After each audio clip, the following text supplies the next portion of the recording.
bem, que Deus abençoe poderosamente a sua vida, em nome do Senhor Jesus.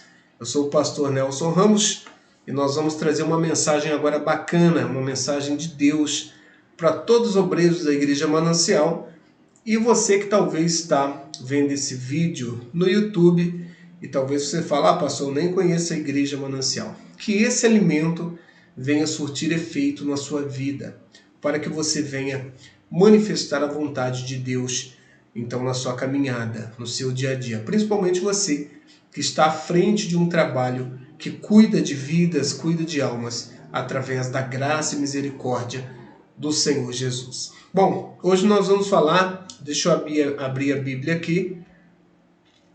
Está aqui a palavra. Nós vamos ler, um texto base aqui em João capítulo 4, a partir do versículo 8. Deixa eu a partir do versículo 7, melhor dizendo. Olha só, vamos grifar aqui, ó. Aqui em cima, você que está vendo aí, deixa eu baixar um pouquinho. Aí, pronto, João capítulo 4, a partir do versículo 7. Diz assim: Veio uma mulher de Samaria tirar água. Disse Jesus: Dá-me de beber, porque os seus discípulos não tinham ido à cidade comprar comida. Ou seja, Jesus, enquanto os discípulos foram comprar comida, Jesus ele ficou ali perto daquele poço. Jesus estava com sede, né? E nesse momento, o que Jesus fez? Jesus ele vendo uma mulher chegando, então com o balde para tirar água do poço, ele disse a ela: dá-me de beber, quero água, estou com sede. Então a Bíblia é bem clara, né? Porque os discípulos foram comprar alguma coisa, por isso que Jesus ficou ali só. Versículo 9: Disse-lhe, pois, a mulher samaritana: Como sendo tu judeu, me pedes de beber a mim? Vamos parar aqui na vírgula.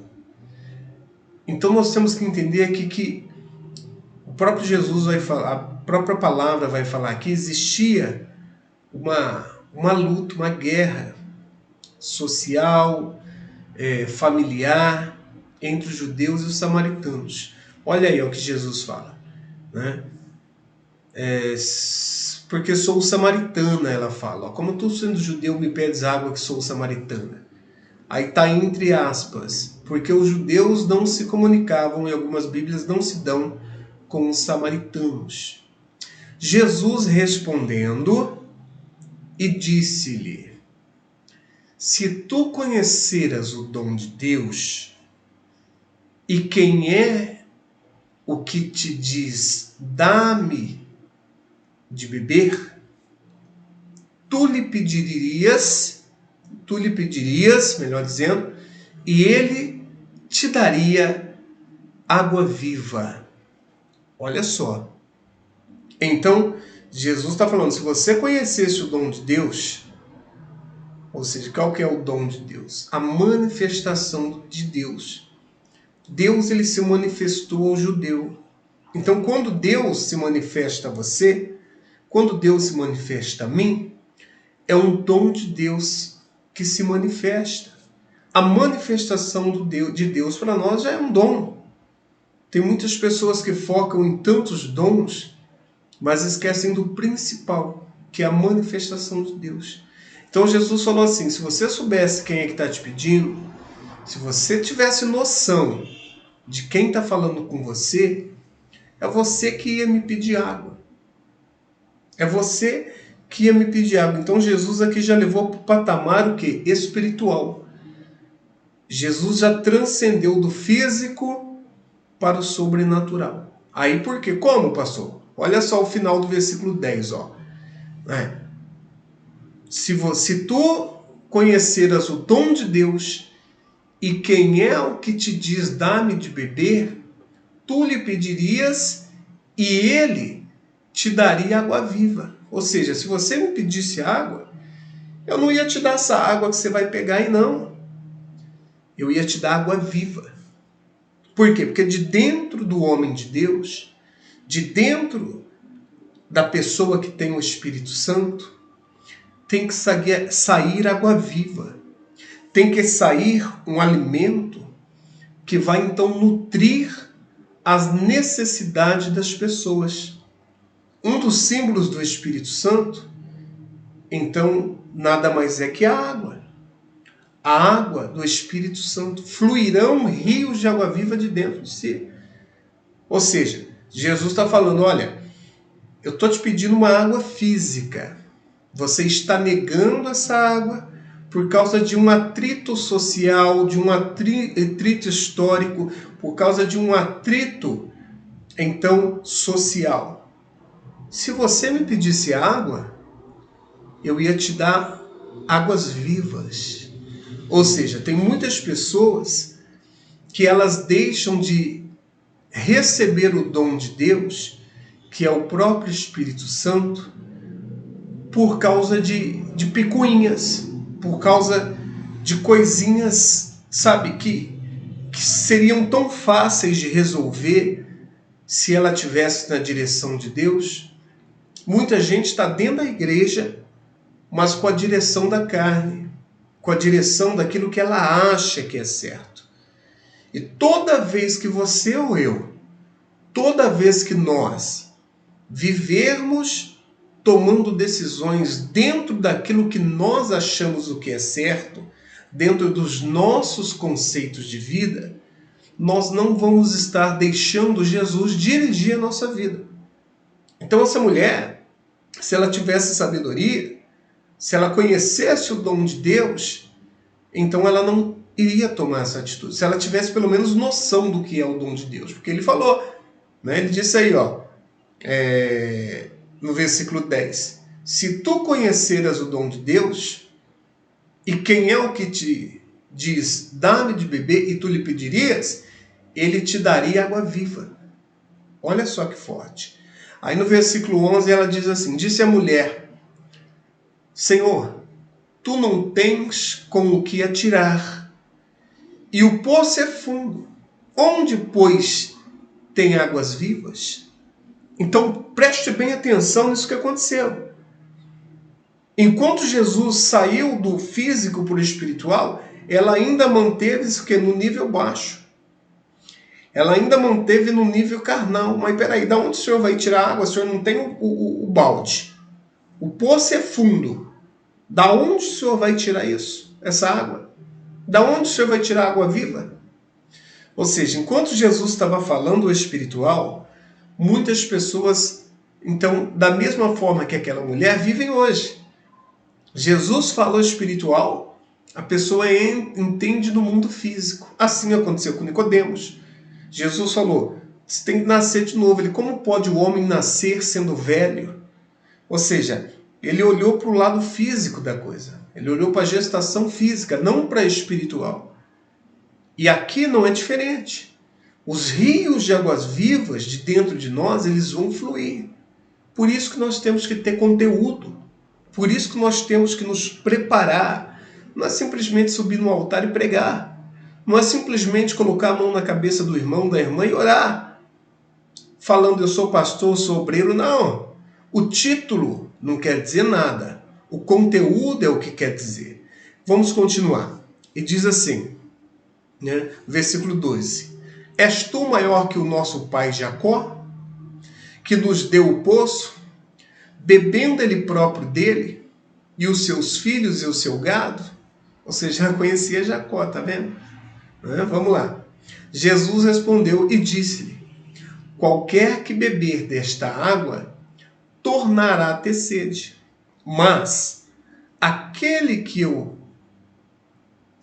beber da água que eu lhe der, nunca terá sede. Olha, presta atenção nisso aqui, Vou até grifar aqui, Olha só. Presta atenção aí, Mas aquele que beber da água que eu lhe der, nunca terá sede. Você sabia que dentro da biologia, dentro da área médica, você sabia que quando você sente sede, significa que o seu corpo ele já está em desgaste? O correto é você não sentir sede. A sede nada mais é que um start de alerta. Então, qual que é a regra? A regra é sempre você estar bebendo água, mesmo quando não tiver sede. Não estou com sede, mas vou tomar um copinho de 200 ml de água. Não estou com sede, passou meia hora, não estou com sede. 1 hora depois, vou tomar um copinho de água, um copinho americano de água. Assim você não vai ter sede, vai se manter hidratado e no final do dia você vai estar, então, dentro da quantidade ideal de água que nós temos que beber. Por isso que Jesus falou aqui, aquele que beber da água que eu der, esse nunca terá sede. Por quê? Porque essa água, ela flui. Essa água, a pessoa passa a ser um manancial. Essa água, ela multiplica dentro da alma da pessoa. Então, Jesus está falando aqui de uma água espiritual. Aí ele diz aí, ó, depois do grifado aí, depois do selecionado. Porque a água que eu lhe der, se fará nele uma fonte de água que salte para a vida eterna. Ou seja, olha só que forte. Deus, então, Jesus, ele nos dá condições do quê? De dentro de nós sair águas, espírito, para levar hidratação àqueles que estão no deserto. É por isso que o pastor, o obreiro, ele precisa ter conteúdo. Ele não precisa ter conceitos de vida. Porque os conceitos de vida que nós aprendemos na nossa sociedade desde criança é para a nossa vida social. Agora, para a nossa vida espiritual, nós precisamos então das bases de Deus, dos pensamentos de Deus. Eu não posso orientar alguém baseado na minha história de vida. A minha história de vida ela vai servir para testemunho do que Deus fez, da mudança que Deus fez. Mas base é o mundo espiritual. É a palavra de Deus. É o Espírito Santo dentro de nós. Quando o Espírito Santo está dentro de nós, então nós conseguimos passar conteúdo para as pessoas. O mundo é um grande deserto. O mundo é um grande deserto, as pessoas estão desidratadas. As pessoas estão morrendo às mínguas, espiritualmente falando. Então o obreiro, o pastor, tem que ter conteúdo. Tem que ter condições, não de dar lição de moral. Porque lição de moral, ou frases para que a pessoa tenha um bom ânimo, ou vídeos motivacionais, isso você encontra na internet. Isso você encontra no YouTube, no Google. Isso você encontra em diversos lugares da internet. Mas quando se fala em vida espiritual, em conteúdo, em fluir rios de águas vivas, é mais do que isso. É mais que um texto elaborado. É mais do que uma mensagem ali muito bem escrita. Quando nós falamos de fluir rios de água viva, é que de dentro de nós flui. Quando você pega um vídeo motivacional, aquela emoção sai do vídeo para dentro de você. E aquilo é momentâneo. A pessoa voltará a ter sede. Agora, a água que Jesus dá, o Espírito que Jesus dá, a pessoa não vai ter mais sede. Pelo contrário, de dentro dela fluirão rios de águas vivas. Vamos continuar então aqui, né? E deixa eu ver. Aqui, versículo 15. Disse-lhe a mulher: Senhor, dá-me dessa água, para que eu não mais tenha sede e não venha aqui tirá-la. Olha só como que a pessoa distorce, como que o pensamento distorcido, ele não traz entendimento da linguagem. Ele não traz o entendimento do que nós ouvimos. É por isso que nós obreiros, quando eu digo nós obreiros, é porque eu também sou obreiro, não é o título pastor que não me faz obreiro. É por isso que nós obreiros temos que estar reunidos. É por isso que nós obreiros temos que estar em comum acordo.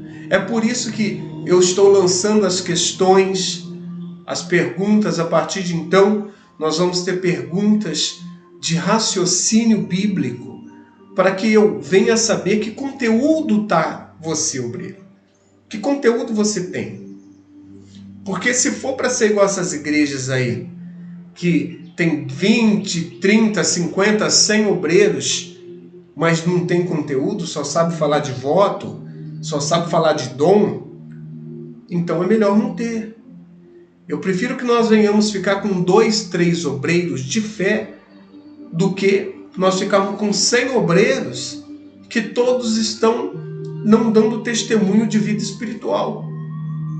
Nós temos que ter conteúdo. Então, por isso que nós temos que estar reunidos. É por isso que a ida à igreja tem que ser algo de fato. Um obreiro é diferente de um membro. Um obreiro é diferente de um visitante. Um obreiro tem compromisso com a obra de Deus. Então nós temos que, a partir de agora, nós já temos que vivenciar isso, porque a igreja está crescendo. A igreja está crescendo, as pessoas estão vindo. Então, terão novos obreiros, novas obreiras, terão aí novos pastores e pastoras.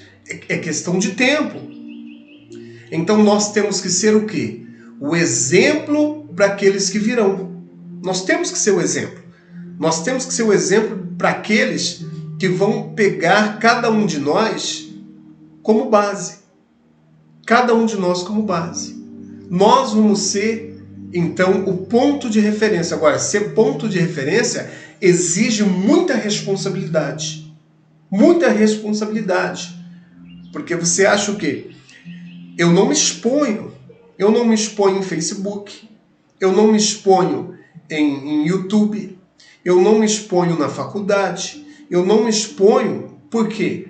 Porque eu sei que tem muitas pessoas que olham para mim e me veem como ponto de referência.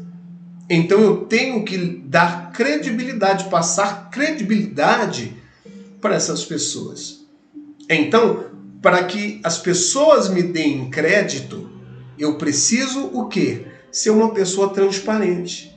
Uma pessoa que tenha conteúdo, uma pessoa de boa índole, uma pessoa que honre os compromissos. Então é isso que nós temos que entender. Não é o que diz lá em Timóteo? O obreiro aprovado, ele não tem do que se envergonhar. Então nós não podemos ter do que se envergonhar. Pelo contrário, nós temos que ser exemplos. E quando eu digo exemplo, não é você ser milionário. Porque tem gente que é milionário e é bandido. É milionário e rouba as pessoas. E defrauda as pessoas. E é mentiroso. E é depressivo. Então o que nós temos que fazer? De dentro de nós tem que fluir rios de água viva. Né? E como ele disse aí, Jesus disse aí, essa pessoa jamais terá sede. Vamos lá. No versículo 16. Então a mulher aqui no versículo 15, ela falou assim, dá-me dessa água aí para que eu não venha aqui beber ou tirar de novo. Ou seja, as pessoas querem o quê? Sossego. As pessoas pensam que a obra de Deus é sossego. A obra de Deus não é sossego, a obra de Deus é batalha. A obra de Deus é guerra. Né? Davi, ele pecou, ele caiu no pecado quando ele não foi para a guerra. Então, por isso que nós temos que estar ali reunidos. Nós temos que estar ali na fé. Eu sei que todos nós temos afazeres, todos nós temos conta para pagar, todos nós temos, então, situações familiares, situações sociais, várias situações financeiras para solucionar o problema. Mas nós temos que entender que o maior problema é eu ser negligente na minha fé. O maior problema é eu não ter conteúdo para passar. Nós precisamos ter conteúdo. Nós precisamos ter base. Não é simplesmente orar pela pessoa. O espírito do engano, ele está usando pessoas que têm boa vontade para fazer a obra de Deus, mas que não estão preparadas. Eu tenho visto isso. Eu já fui do grupo jovem, eu já fui candidato a obreiro, eu já fui colaborador, eu já fui obreiro, eu já fui pastor auxiliar e pastor titular. Então, nesses meus 20 anos de obra de Deus, eu conheço um pouquinho de cada lugar da igreja. Eu conheço um pouco de cada lugar. Eu sei o que é evangelizar em bairro de rico, eu sei o que é evangelizar em bairro de pobre, eu sei o que é evangelizar nas comunidades, eu sei o que é fazer visita na antiga FEBEM, que hoje é Fundação Casa, né? Eu sei o que é fazer uma oração forte nesse presídio.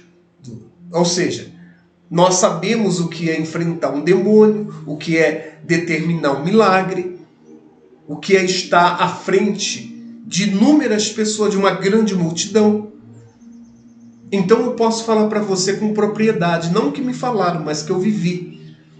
É necessário que nós venhamos a ter postura de igreja grande.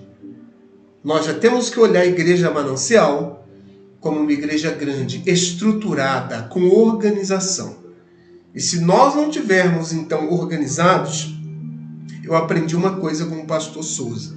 Ele falava assim, olha, é melhor você ser um membro, salvo, do que você ser um pastor que vai para o inferno. Então, pense nisso. Pense nisso, você obreiro. Pense nisso, você obreira. Pense nisso, vamos pensar nós do corpo pastoral, nós que somos a equipe de frente. Qual é o conteúdo que nós temos? E aqui no versículo 16, Jesus ele começa então a mostrar para ela, porque ela estava só entendendo o físico, né? Aí olha só o que aconteceu. No versículo 16, disse-lhe Jesus, vai, chama o teu marido e vem cá. Ou seja, Jesus já mudou de assunto. Jesus já não estava falando mais de água. Jesus estava falando agora do quê? Jesus queria despertar nela porque ele sabia o que estava falando, né? Vamos lá. Vamos mudar aqui agora. Olha aí o versículo 17. Diz assim, quando Jesus disse, vai, chama o teu marido e vem cá. A mulher respondeu e disse, não tenho marido. Disse-lhe Jesus, disseste bem, não tenho marido, porque tivesses 5 maridos. E o que agora tens não é teu marido. Isto disseste com verdade. Ou seja, para que ela viesse então ter o despertamento que Jesus estava falando do sobrenatural, Jesus precisou falar algo que viesse a tocar no profundo da alma dela. Jesus sempre trabalhou com alma. Jesus veio salvar a alma. Jesus não veio salvar corpo. Igual tem lugares aí que você só é de Deus se você prosperar financeiramente. Você tem direito à prosperidade, mas isso não é o que vai definir a sua espiritualidade. Vamos lá. Versículo 19. Disse-lhe a mulher, Senhor, vejo que és profeta. Ou seja, a partir de então, ela começou a enxergar Jesus diferente. Então, a visão dela foi transformada a partir de um simples questionamento, a partir de uma simples atitude de conhecimento transcendental, porque Jesus conhece tudo. Jesus onisciente, Jesus onipresente, Jesus onipotente. Toda essa divindade estava dentro do Jesus ali que estava fisicamente. Então, quando Jesus tocou nesse assunto que era de parte particular, ela então despertou, vejo que o Senhor é profeta. O Senhor é profeta, né? Vamos lá, versículo 20. Nossos pais adoraram neste monte, e vós dizeis que é em Jerusalém o lugar onde se deve orar. Ela falou, ela começou a citar, então, a profecia, né? A profecia não, a palavra, a escrita, né? Disse-lhe Jesus, mulher, crede-me que a hora vem em que nem neste monte, nem em Jerusalém adorareis o Pai. Vós adorais o que não sabeis. Nós adoramos o que sabemos, porque a salvação vem dos judeus. Ou seja, por mais que você tenha história, por mais que os seus pais, quando ela disse os nossos pais, é a descendência dela, tenha então religião, tenha visão de dogmas e tudo mais, a salvação não vem deles. A salvação vem dos judeus. Né? E ali Jesus estava tentando então fazer o quê? Uma ligação novamente, que é o que Jesus faz até hoje. Mas, 23, a hora vem, e agora é, em que os verdadeiros adoradores adorarão o Pai em espírito e em verdade, porque o Pai procura as tais que assim o adorem. Ou seja, Deus procura pessoas que o adorem em espírito e verdade. Então nós temos que entender isso, que nós devemos adorá-lo em espírito e em verdade, não por comodidade, não por, sabe, porque eu vou receber algo dele, ou porque eu tenho um título de pastor. Eu adoro a Deus porque eu sou pastor. De forma nenhuma. Nós temos que adorá-lo em espírito e em verdade, porque ele é Deus. E se ele é Deus, eu tenho que me reverenciar a ele. A reverência que eu faço é dobrando o meu ego, é dobrando o meu interior, dobrando a minha alma. Então eu me reverencio a Deus. Amém? E aí, olha só, ela diz aqui no 25, a mulher disse-lhe, eu sei que o Messias, que se chama Cristo, vem. Quando ele vier, nos anunciará tudo. Jesus disse, eu o sou. Eu que falo contigo. Então aqui Jesus se revelou a ela. E Jesus hoje ele tem se revelado a muitas pessoas. Mas muitas pessoas não querem se reverenciar a ele. Quando que eu não me reverencio a Jesus? Quando eu faço aquilo que eu acho que é lícito. Quando eu faço aquilo que eu acho que é certo. E não tenho por base espiritual, não estou falando por base doutrinária, porque tem muita gente que pega desculpas com base bíblica. Mas eu preciso ter bases espirituais, bases que venham fazer com que o mundo físico, o mundo mental e o mundo sobrenatural estejam em comum acordo. Então, quando eu tenho essas bases sólidas, aí tudo bem, não adianta eu ter uma base religiosa, não. Isso não. A base doutrinária, não. Base moral, não. Apareceu um anjo, não. Porque o próprio apóstolo Paulo falou, né? Se eu não me engano foi Paulo ou Tiago, se aparecer um anjo pregando o evangelho, que ele seja amaldiçoado, que ele seja anátema. Então, ou um de nós, ele fala. Então, tem que ter a tríade, tem que ter a comunhão entre o mundo espiritual, o mundo mental e o mundo físico. Assim, eu tenho bases de sustentabilidade nas minhas respostas, então no meu pensamento, nas minhas ações. Esse é o conteúdo que nós temos que ter. Não é simplesmente ter ano de igreja. Eu tenho 20 anos de igreja, e daí? 50 anos de igreja, e daí? Não quer dizer nada. Tem gente que tem 50 anos de igreja, é pior do que o diabo. Então o que nós temos que entender? Que nós precisamos ter conteúdo. Por isso, eu respondo agora para você que está assistindo esse vídeo até o final, você é obreiro, você que está no grupo de líderes sabe o que eu estou falando. As demais pessoas, até que não são da igreja, que estão ouvindo essa mensagem, vão saber. Diz assim, até separei aqui, ó, a mensagem, né, que diz ali, ó, que desde os tempos de João Batista até agora o reino dos céus é tomado por esforço, né? Ou seja, o que é ser tomado por esforço? Eu tenho que matar minha vontade, eu tenho que matar o meu eu tenho que cuidar das pessoas e para cuidar das pessoas eu tenho que me cuidar. Então nós precisamos estar nessa comunhão, nós precisamos estar nessa fé. Então, tomar o reino por esforço é negar a si mesmo. Porque é fácil pregar. Você faz um cursinho de teologia, você prega muito bem, você passa a ter conhecimento. Então você vai aí e começa a pregar. Determinar cura e milagre em nome de Jesus é fácil. Os demônios obedecem o que Jesus fala, ao nome de Jesus. Então a pessoa se passa por um pastor de libertação. Fez a teologia, um pastor que prega muito bem, usando a autoridade sobrenatural. Mas cadê o conteúdo de transformação de alma? Esse que é o X da questão. É isso que nós temos que entender. A grande diferença entre o homem de Deus e o homem religioso é o conteúdo. E eu tenho que me esforçar para se apoderar desse reino.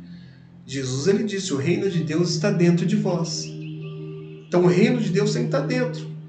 Quando o Espírito Santo está dentro de nós, o reino de Deus está dentro de nós. Por isso que de dentro de nós fluem rios de águas vivas. É isso que eu quero que você entenda, obreiro, você obreira, você candidato a obreiro, você de outro ministério, que talvez está assistindo esse vídeo, que talvez está ouvindo o áudio pela rádio. Pense nisso. O que você tem feito para ter conteúdo? Tem dado desculpas ou tem estado afinco para obter conhecimento? O que ninguém tira de você é o conhecimento. O que ninguém tira.